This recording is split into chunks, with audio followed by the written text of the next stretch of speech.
बिस्मिल्लाहिर्रहमानिर्रहीम। अस्सलाम वालेकुम। आप देख रहे हैं हालात। मैं हूं सईद चौधरी। सुप्रीम कोर्ट से एक अच्छी खबर है, बल्कि खुशखबरी है। और दूसरा, इमरान खान और पीटीआई के लिए एक बुरी खबर है। एक क्या बल्कि कई एक बुरी खबरें हैं।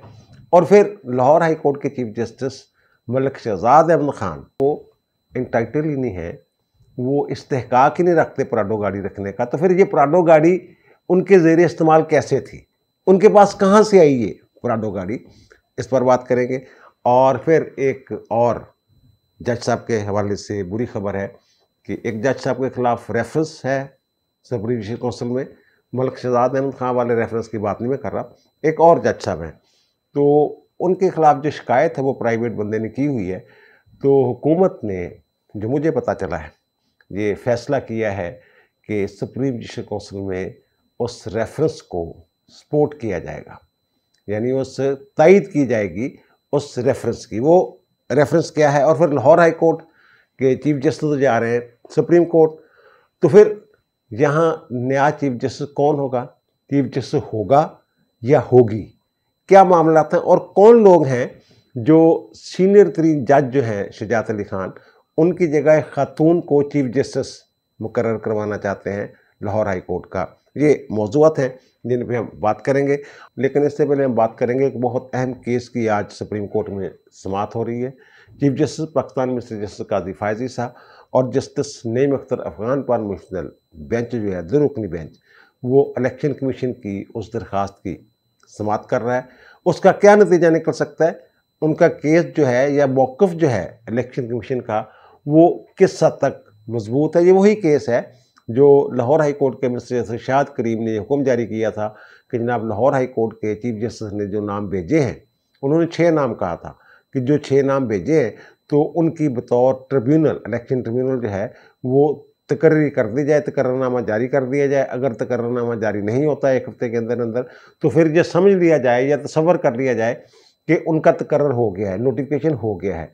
तो बजाय इसके कि ये तसव्वुर कर लिया जाता, chief justice Lahore high court mister justice Malik Shahzad Ahmad Khan, उनके दोस्तों ने कहा भी है उनका, बल्कि उनके जो सीनियर रहे हुए उन्होंने भी मेरी इतला के मुताबिक ये कहा है कि जनाब आपको क्या ज़रूरत थी ये जल्दबाजी करने की, तो आप तो जा रहे थे सुप्रीम कोर्ट और आपका जो है नामजदगी जो है जुडिशल कमीशन ने कर दी थी। तो बहरहाल उन्होंने ये समझा कि जनाब लाहौर हाई कोर्ट का हुक्म है शाद करीम साहब का। मैं समझता हूँ कि जस्टिस शाद करीम का जो हुक्म है उसमें भी कोई एक सुकम है। ये नहीं हो सकता कि जनाब आप इख्तियार ही वापस ले लें या उसका इख्तियार जो है इलेक्शन कमीशन का वो खुद इस्तेमाल करना शुरू कर दें। ऐसा हो नहीं सकता। और फिर इलेक्शन कमीशन ने जो इंतखाबी ज़िम्मेदारियाँ तफवीज़ कर दी थी 2 जजों को जो हाजिर सरवत जज हैं उनको, तो उनसे आप वो ज़िम्मेदारियाँ वापस कैसे ले सकते हैं? और फिर ये जो कानून है मुतलका वो भी मौजूद है, उसको तो आपने कलअदम नहीं किया। और फिर जो उसमें आर्डिनेंस के ज़रिए जो तरमीम की गई और रिटायर्ड जजों वाला जो मामला है, 2 जज रिटायर्ड जज जो हैं अब्दुल शकूर पराचा और ज़फ़र इकबाल साहब, उनका तकर्रर भी कर दिया बतौर ट्रिब्यूनल और उनको मुकदमात भी तफवीज़ कर दिए गए, इलाके भी तफवीज़ कर दिए गए। तो उनसे आप मुकदमात कैसे वापस ले सकते थे? तो इस हवाले से मैंने भी एक इलाक़ किया था, उसमें जो कानूनी पोजीशन थी मैंने आपके सामने रखी थी। और इलेक्शन कमीशन ने भी तकरीबन वही निकात अपनी दरख्वास्त में उठाए हैं। और अब इस दरख्वास्त को ये सुप्रीम कोर्ट का 2 रुकनी बेंच देखेगा कि जनाब ये अपील में इसको कन्वर्ट किया जा सकता है या नहीं, यानी बाकायदा समाअत के लिए मंजूर की जानी चाहिए या नहीं की जानी चाहिए।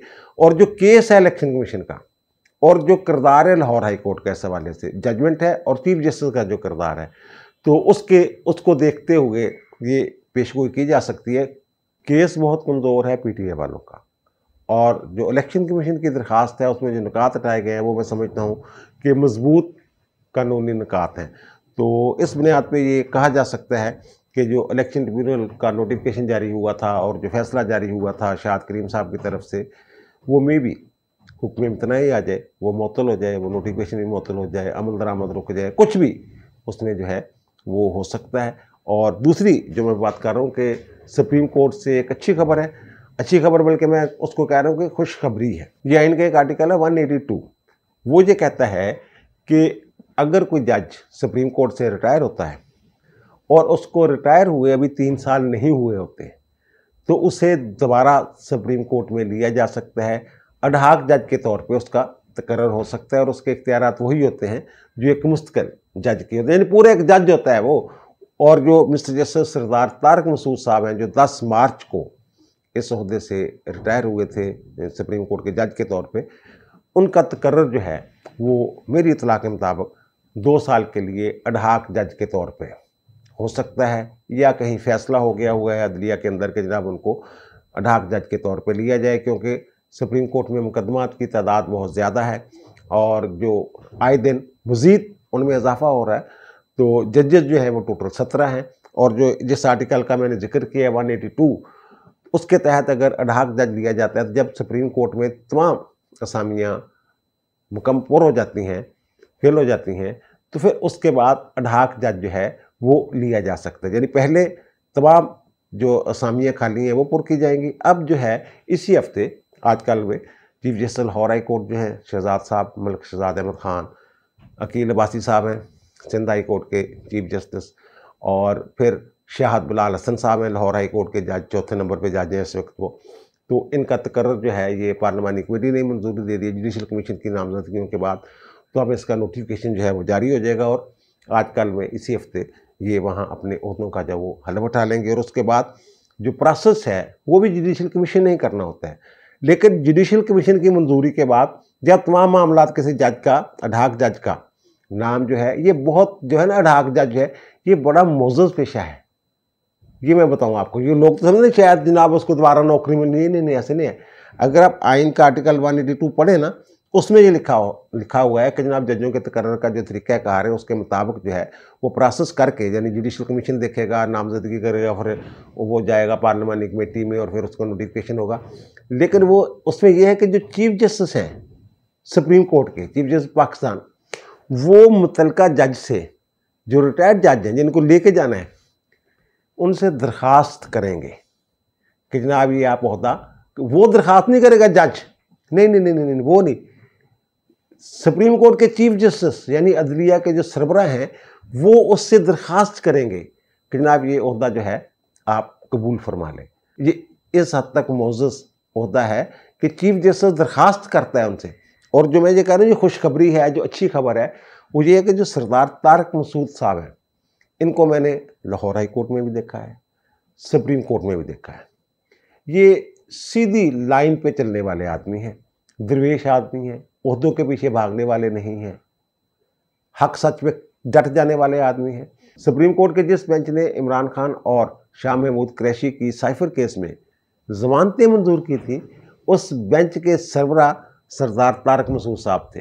ये 10 मार्च को रिटायर होते हैं, इससे पहले की ये बात है। तो उसके बाद वो रिहा नहीं हो सके थे क्योंकि दीगर मुकदमात में उनकी गिरफ्तारियाँ हुई थी, ट्रायल चल रहे थे, सज़ा याफ्ता थे, लेकिन वो फिर बाद में वो ट्रायल जो है उसमें उनको सज़ा हो गई थी। अब जो है उनकी अपीलें वगैरह इस्लामाबाद हाई कोर्ट में चल रही, लेकिन इस बेंच ने उनकी जो ज़मानतें हैं वो मंजूर कर ली थी। अब मुख्तलिफ सहाफ़ियों पर भी और व्लॉगर्स पर भी ये एक निशान लग गया हुआ है कि जनाब ये इमरान खान का मुखालिफ ग्रुप है या इमरान खान के हक़ में। और मेरे ऊपर ये एक लोग कहते हैं कि जनाब आपका जो व्लॉग है वो इमरान खान के ख़िलाफ़ ही जाता है, हालांकि मैं तो पूरी कोशिश करता हूँ जो सच बात है, जो हक़ाइक़ हैं वो आप लोगों के सामने रखे जाएं। मे भी ऐसा हो, क्योंकि बहुत सारे ऐसे हक़ाइक़ हैं जो इमरान खान की शख्सियत के हवाले से मेरे ज़ाती नॉलेज में है, इस वजह से मुझसे कुछ हो जाती हो भूल चूक। तो बहरहाल ये अगर ऐसी बात होती तो इन्होंने तो उनको ज़मानत दी हुई है सरदार तारक मसूद साहब ने, इनके बेंच ने, तो फिर मुझे तो इनकी हिमायत नहीं करनी चाहिए। लेकिन मैं फिर भी ये कह रहा हूँ कि जनाब ये एक बहुत बड़ी खुशखबरी है, बहुत अच्छी खबर है कि सरदार तारक मसूद साहब जो हैं वो अगर 2 साल के लिए अडहाक जज जो हैं वो सुप्रीम कोर्ट के मुकर्रर हो जाते हैं तो ये इंसाफ का भी बोलबाला होगा ऐसे। तो जैसा कि मैंने अर्ज़ किया कि ये दरवेश आदमी है, कभी ओहदों के पीछे नहीं भागे, बल्कि जैसा मैंने सरदार तारक मसूद साहब को बतौर जज देखा है ना, तो मुझे तो एक तरह से उनके साथ अकीदत है, बल्कि लव है, बहुत ही आला। ये जब लाहौर हाई कोर्ट के जज थे, सीनियर मोस्ट जज थे, और मलिक मंजूर साहब जो हैं ये नवंबर 2015 में मलिक मंजूर साहब चीफ जस्टिस थे, तो इनको ले गए सुप्रीम कोर्ट। और उनके बाद सीनियर मोस्ट जज थे जिन्होंने चीफ जस्टिस बनना था, वो सरदार तारक मसूद साहब थे। लेकिन वहाँ पहुँच चुके हुए थे पहले से। कौन पहुँच चुका था जनाब? सागम सार साहब, एजाज अली हसन साहब, बंदयाल साहब, ये तो वहाँ पहुँचे हुए थे और इनका बड़ा मजबूत जो है वो बड़ी मजबूत लाबी थी। तो इन्होंने जो मेरी इतला है कि इस मामले में बड़ी रुकावट डाली। तो आमतौर पे होता पता क्या है, जब किसी और सूबे का चीफ जस्टिस हो ना पाकिस्तान, तो वो जजों के तकर्रर के हवाले जो हाई कोर्ट्स में तकर्रियाँ होती हैं या चीफ जस्टिस का तकर्रर होता है किसी हाई कोर्ट का, तो वो वहाँ के जो सीनियर जज होते हैं ना सुप्रीम कोर्ट में, उनसे मुशावरत करते हैं। इन लोगों ने रोड़े अटकाए साकम सार लाबी ने, और इनको भी साथ ले गए मलिक मंजूर के साथ, जो chief justice Lahore high court थे। उनको जब सुप्रीम कोर्ट ले जाया गया नवंबर 2015 में, तो सरदार तारक मसूद साहब जो हैं इनको भी सुप्रीम कोर्ट ले गए, और पीछे कुर्रा किसके नाम निकला? एजाज अल एहसन साहब के नाम, जो अब सुप्रीम कोर्ट से इस्तीफा दे के भागे हैं। उनके नाम का कुर्रा निकला लाहौर हाई कोर्ट के चीफ जस्टिस का। और मैंने किसी निजी महफिल में इनके किसी दोस्त से, किसी से ये नहीं सुना। मैंने पूछा भी बल्कि लोगों से, उस वक्त 2015 की मैं बात कर रहा हूँ, जिनके बड़े करीबी लोग थे, कि जनाब सरदार साहब क्या कहते हैं। तो उनके उन्होंने तो कोई गल ही नहीं की कभी, उन्होंने जिक्र तक नहीं किया यार कि मेरे चीफ जस्टिस बनने की बारी सी, कि इन्होंने जनाब मैंने जिले ने ऊपर ले गए ने। और फिर दूसरा, जब जस्टिस काजी फायज ईसा के खिलाफ रेफरेंस फाइल किया गया, 2 नंबर रेफरेंस, जो सुप्रीम कोर्ट ने हटा दिया हुआ अब, तो जस्टिस काजी फायज ईसा ने जब चैलेंज किया और जो वकला तंजीमें थी उन्होंने चैलेंज किया उस रेफरेंस को, तो फिर जो लार्जर बेंच बना सुप्रीम कोर्ट का, उसमें सरदार तारक मसूद साहब भी शामिल थे और एजाज अल एहसन साहब भी शामिल थे। जबकि दोनों का मफाद जो है से वाबस्ता था। अगर कादी साहब घर चले जाते तो सरदार तारक मसूद साहब जो हैं वो चीफ जस्टिस पाकिस्तान बन सकते थे, और एजाज अल एहसन साहब जो हैं उनकी जो मुद्दत है बतौर चीफ जस्टिस उसमें इजाफा हो जाता।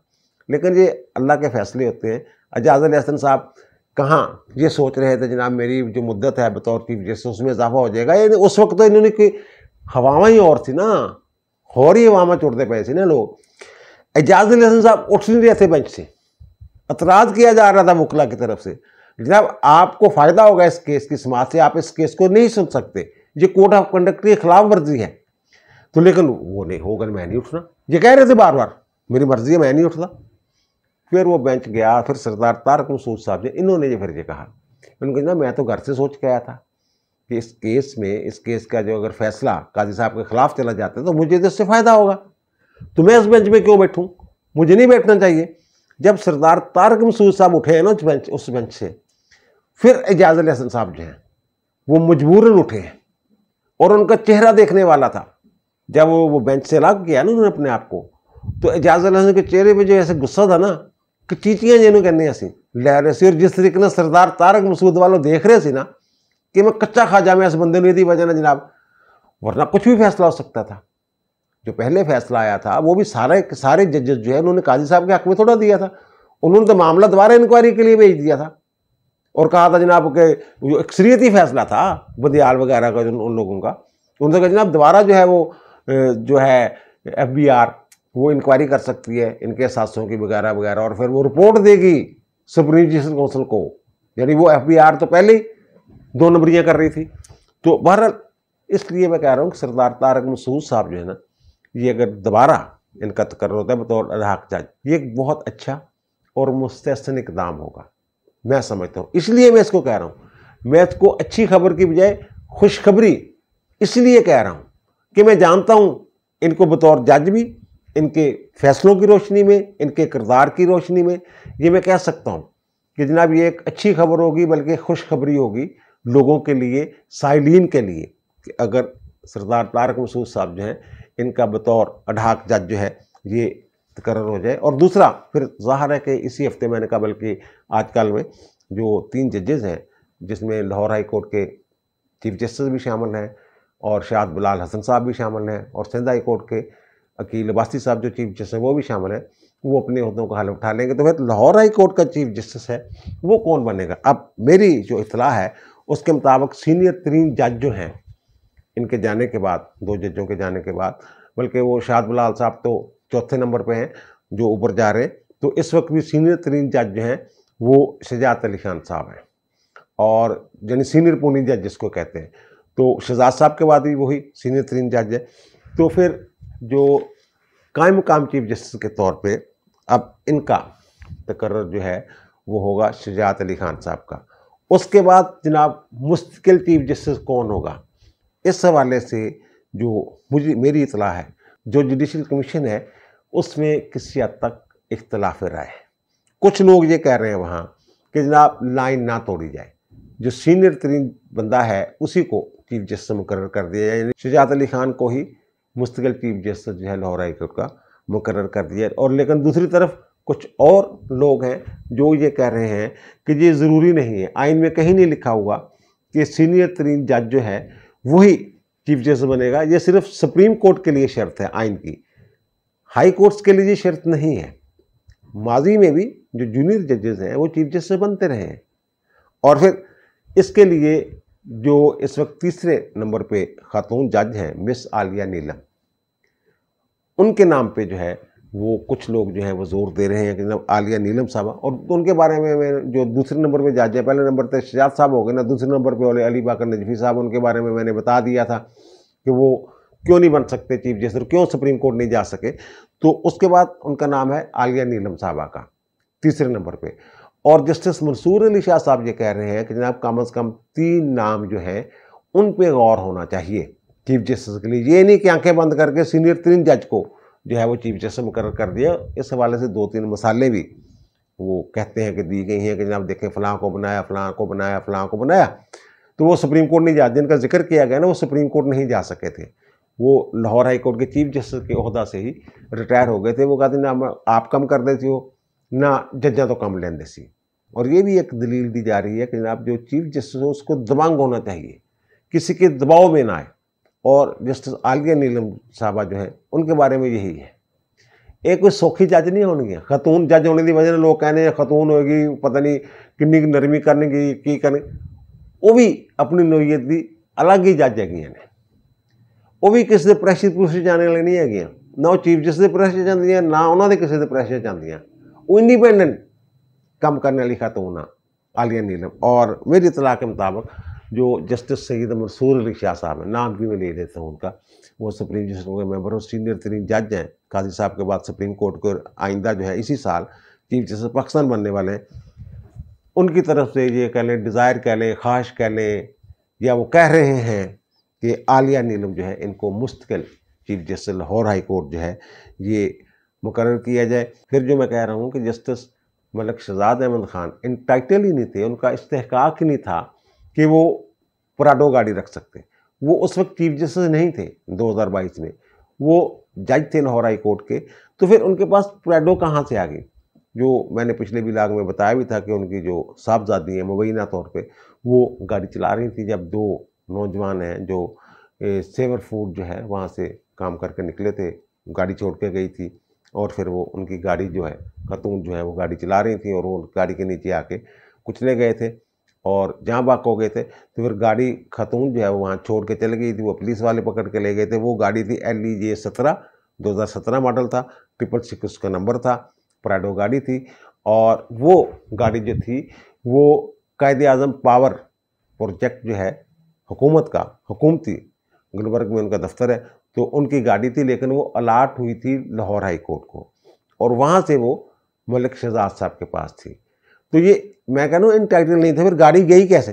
ये जो मलिक शहजाद अहमद ख़ान साहब है ना, ये ETC यानी कि एंटी टेररिस्ट कोर्ट्स जो हैं उनके इंतज़ामी जज थे लाहौर हाई कोर्ट के, उनके निगरान जज भी थे, उनके इंतज़ामी जज भी थे। और उस हैसियत से इन्होंने वो कहते दबका मार के पैर खड़का के, ओए मैं बड़ा जनाब हसास नहीं इदा काम कर रहे हैं, मेरी जान में बड़ा खतरा, वड्डी गड्डी चाहिए है, इतना इन्नी देना चाहिए है, फौरी चाहिए है। ये इस तरीके से हासिल की गई गाड़ी थी। और फिर ये भी इतला है मुझे, आज ही किसी साहब ने बताया है कि पहले भी उस गाड़ी की वो तेज़ रफ्तारी और इस तरह की जो बातें चाहते हैं वो कंप्लेंट्स थी और वो बताया गया था जब साहब तक कि इतला जो है या जो भी आप कह लें इसको, ये शिकायत कह लें आप, ये पहुंचाई जा चुकी थी पहले भी, इस हादसे से पहले भी उन तक ये इतला पहुंचाई जा चुकी थी। जनाब इस गाड़ी जो है ये ट्रैफिक रूल्स की खिलाफ वर्जी भी करती है, तेज़ रफ्तारी भी करती है वगैरह वगैरह। जो भी आता जाता था, कोई भी आम ड्राइवर था, वो खालिद था जंग वाला या कौन था, या वाक़तन इनकी अहलिया थी या कोई और था जिनका बेटा, जो भी चलाता था उस गाड़ी की ड्राइविंग के हवाले से कुछ शिकायत जो है वो पहले से थी। और फिर एक और ख़बर जो मैंने आपके सामने रखी थी जनाब, एक जज साहब हैं जिनके बारे में जो हुकूमत है उनके ख़िलाफ़ एक रेफरेंस है, और उस रेफरेंस की हुकूमत जो है वो मुकम्मल सपोर्ट करने वाले वो रेफरेंस जो है वो कानूनी राय के लिए, लीगल ओपिनियन के लिए सुप्रीम कोर्ट के एक जज के सपुर्द किया जा चुका हुआ है। और वो जो रेफरेंस है वो फ़ाइल किया था जनाब राजा मकसूद साहब ने, वो शिकायत करिंदे हैं उसमें, और उसमें उन्होंने इस्लामाबाद हाई कोर्ट के एक जज साहब के ख़िलाफ़ इल्ज़ाम लगाया था कि जनाब ये जो है ये एक हाउसिंग सोसाइटी के बिज़नेस पार्टनर हैं, इनकी बड़ी जायदादें हैं, 9-10 प्लाट हैं, अंदरून मुल्क भी जायदादें हैं, बैरून मुल्क भी जायदादें हैं। ज़ाहिर है जज बिज़नेस तो नहीं कर सकता, कोड ऑफ कंडक्ट की खिलाफ वर्जी है। तो इस तरह का उन्होंने एक रेफरेंस फाइल किया हुआ है। और फिर वो जो खदशात उन्होंने लिखा था उस हवाले से भी एक रेफरेंस फाइल हो चुका हुआ है। अरबों की जायदाद और असासे छुपाने और डिक्लेयर ना करने के हवाले से इल्ज़ामात के अलावा उन पर यह भी इल्ज़ाम है कि वो कुछ फैसलों में मतहत अदलिया जो है उस पर असरअंदाज होते हैं, जो होते रहे हैं। ये इस तरह का कोई रेफरेंस है, और मेरी इतला के मुताबिक हुकूमत ने ये फैसला किया है क्योंकि उसको सपोर्ट किया जाएगा। जब वो रेफरेंस खुलेगा, हो सकता है जल्द खुल जाए, तो वो जो पिछले दिनों बात की थी ना, काली बेड़ों वाली बात की थी वज़ीर आज़म ने, तो उसी सतह के एक बंदे ने ये मेरे साथ जो गुफ्तगू हुई है, तो उन्होंने मुझे ये कहा है कि मैंने काली बेड़ों वाली बात की ना, क्या है ये वो, तो उन्होंने एक शख्स का नाम, सरकारी शख्सियत, बड़ी सरकारी शख्सियत, जो फैसला कौन किरदार अदा करने वाले शख्सियत की मैं बात कर रहा हूँ, तो उन्होंने इन साहब का नाम लिया जिनके खिलाफ रेफरेंस है। और फिर वो मैंने बताया कि कोई फ़ैसला हो चुका हुआ है कि जनाब उस रेफरेंस की जो है वो उसको सपोर्ट किया जाएगा। अब देख लीजिएगा आप, राजा मकसूद ने किसके खिलाफ शिकायत की हुई है, और ज़मीनों का मामला जो है, और फिर वो बिज़नेस पार्टनरशिप वाला जो इशू है किसी हाउसिंग स्कीम में वो, और फिर 6 जो जजेज़ हैं ख़त लिखने वाले उनमें भी शामिल है। बाबर स्तार की मैं बात नहीं कर रहा हूँ, वो सीनियर जजों में से हैं, शायद पहले नंबर पर उनका नाम हो ख़त लिखने वालों में, क्योंकि गुलहसन औरंगज़ेब साहब ने तो साइन नहीं किए थे ना, उस पर नाम था उनका लेकिन उन्होंने साइन ही नहीं किए हुए थे। साइन जो पहला साइन था वो देख लीजिए किसका है, और ये उनके हवाले से मैं बात कर रहा हूँ। और फिर शुरू में मैंने जो अर्ज़ किया था कि जनाब इमरान अहमद ख़ान न्याज़ी और पीटीआई के लिए कोई अच्छी खबरें नहीं हैं, और आपने देखा कि जनाब अली अमीन गंडापुर साहब जो हैं वो क्या हरकतें कर रहे हैं। वो अब भी यही कह रहे हैं, जो कहने वाले हैं वो अब भी यही कह रहे हैं, एस्टैब्लिशमेंट के इर्द गिर्द जो लोग हैं वो ये कह रहे हैं कि जनाब गंडापुर का जो सॉफ्टवेयर है वो अपडेटेड है, वो सिर्फ इमरान खान को खुश करने के लिए ये सारी हरकतें कर रहा है। और पहले वो कह रहे हैं जनाब चोर क्यों कहते हैं, मेरे सूबे के लोगों को चोर क्यों कहते हैं, वो जहाँ बिजली ज़्यादा चोरी होती है तो वहाँ ये लोड शेडिंग ज़्यादा करते हैं। तो फिर वो उन्होंने कहा जनाब वो वफाक का दायरा है और ये है वो तरसील उनकी ज़िम्मेदारी है, इनको चोर ना कहें। मेरी हुकूमत को जो आपने पैसे देने होते हैं वफाक ने उसमें से पैसे काट लें, बिल आप काट लें उसमें से। ये कैसा वज़ीर आला है जो चोरों की हौसला अफजाई कर रहा है। ना सिर्फ ये, पहले इनके तो MPA जो हैं वो मुख्तलिफ ग्रेड स्टेशन पर गए और ज़बरदस्ती जो है वो ऑन करवाए स्विच, यानी फीडर चलवाए, और अब वज़ीर आला साहब खुद पहुँच गए हैं। यहाँ आरफन कई साहब होते थे कि थाने पहुँच गए थे वो। अब ये जो अली अमीन गंडापुर साहब हैं, ये डेरा इस्माइल खान जो उनका अपना इलाका है, वहाँ शायद बाबा रहमान ग्रेड स्टेशन का नाम है, वहाँ पहुँच गए। जब ये वज़ीर आला के ना ही शान शान है, ना ही उन्हें कोई कानूनी इख्तियार है। ये इलीगल काम है, ऐसा करना जुर्म भी है, गैर आइनी भी है। और जो कहते हैं ना गवर्नर राज लग जाए, जनाब हुकूमत आइन के मुताबिक नहीं चल रही, तो इसी तरह की वजूहात होती हैं। लेकिन सरदस्त मेरा ख्याल है कि अभी तक गवर्नर राज वगैरह इस तरह का कोई फैसला नहीं हुआ। लेकिन इनकी हरकतें, क्योंकि इनकी यार देखें ना, परफॉर्मेंस की बुनियाद पे हुकूमतें जो हैं वो अवाम के सामने आती हैं। 100 दिन की कारकर्दगी वफाकी हुकूमत ने बताई, पंजाब हुकूमत ने बताई, सिंध हुकूमत जो है वो बड़ा अच्छा काम कर रही है। तो ये साफ जो बताने के लिए इनके पास कुछ नहीं है मासवाए ऐसी हरकतों के। और दूसरी इमरान खान के हवाले से और PTI के हवाले से मैं बात कर रहा हूँ कि कुछ अच्छी खबरें नहीं हैं। तो ये ईद की छुट्टियों के दौरान मुख्तलिफ लोगों के साथ मुलाकात रही, ख़ास तौर पे आखिरी 2 दिन जो हैं वो बड़े ही बाखबर लोग जो हैं उनके साथ उठना बैठना हुआ। तो वहाँ से ये खबर आई है कि जनाब इमरान खान, ये जो लोग हैं ना, ये जो जज हैं या कोई ब्यूरोक्रेसी के अंदर लोग हैं या कुछ सियासतदान हैं या पीटीआई के अंदर कुछ लोग हैं, वो ये समझ रहे हैं कि इमरान वापस आ रहा है, इमरान की सियासत जो है अभी जिंदा है। वो ये कहते हैं कि जब तक ये तासर ख़त्म नहीं होगा ना, ये इमरान वापस आ रहा है, यह इमरान की सियासत जिंदा है, उस वक्त तक इन लोगों ने बात नहीं आना। वो अदलिया के अंदर बैठे हुए हैं, वो काली भेड़े हैं या काले पून हैं, जो भी हैं, उन्होंने बात नहीं आना। वो कहते हैं कि इस तासर को ख़त्म कर दिया जाएगा और जल्द ख़त्म कर दिया जाएगा। वो बल्कि उन्होंने तो ये अल्फाज इस्तेमाल किए थे कि जनाब ये जो पीटीआई है या ये जो लोग हैं इस तरह के जो समझ रहे हैं, वो कहते हैं फीती फीती हो जाएंगे ये। अब वो साहब फीती फीती तो कह रहे थे, लेकिन मैंने उन्हें कहा ना फीती फीती के लिए ना, जो आप कह रहे हैं फीती फीती हो जाएंगे ये लोग, तो फीती फीती के लिए यानी कि बिखर जाएंगे, अलग अलग कर देंगे हर चीज़, लीरो लीर कर देंगे। यही मतलब बनता ना ਇਹਦਾ, ਹੋਰ ਇਹਦਾ ਕੀ मतलब बनता। तो मैंने कहा ना वो उसके लिए दिल गुर्दा चाहिए। आपकी हुकूमत स्टेटमेंट दोनों इंतहाई कमज़ोर, बिल्कुल इस तरह खेल रहे हो जिदा तो साडी टीम जी T20 वर्ल्ड कप च खेली है। ना बड़े ने, दर्शन छोटे ने, कम कर दे कोई नहीं। मैं क्या आइन और कानून के मुताबिक की कार्रवाई के लिए ना गुर्दा चाहिए, दिल चाहिए। आपने तो एक मुलजिम को गिरफ्तार करने के लिए उसने यहाँ लाहौर में ज़मान पार्क जो है इसको इलाका गैर बना दिया था। आप गिरफ्तार, अदालती हुक्म के बावजूद वारंट निकले हुए हैं, गिरफ्तार नहीं कर पा रहे थे। अब आप ये कह रहे हैं, उनके जनाब तुम छड्डो इन्हां गल्लां नूं, तुसीं इंतज़ार करो, महीने हफ्ते नहीं, वो कहते दिनों की गल है, तुहानूं सारी चीज़ खुल के नतारा हो जाएगा बकौल उन्होंने। और मुझे जो उनके अज़ाइम हैं, जो मैंने बात की है, जिनसे लोगों से मैं मिला हूँ, बाखबर लोगों से, और जिन लोगों के अज़ाइम मुझ तक पहुँचे हैं, तो वो अज़ाइम जो है इमरान खान और पीटीआई दोनों के लिए अच्छे नज़र नहीं आए मुझे। अब दीजिए मुझे इजाज़त, इंशाअल्लाह दोबारा मुलाकात होगी नए व्लॉग के साथ। अल्लाह ताला आप पर, मुझ पर, हम सब पर मेहरबान रहे। अल्लाह हाफ़िज़।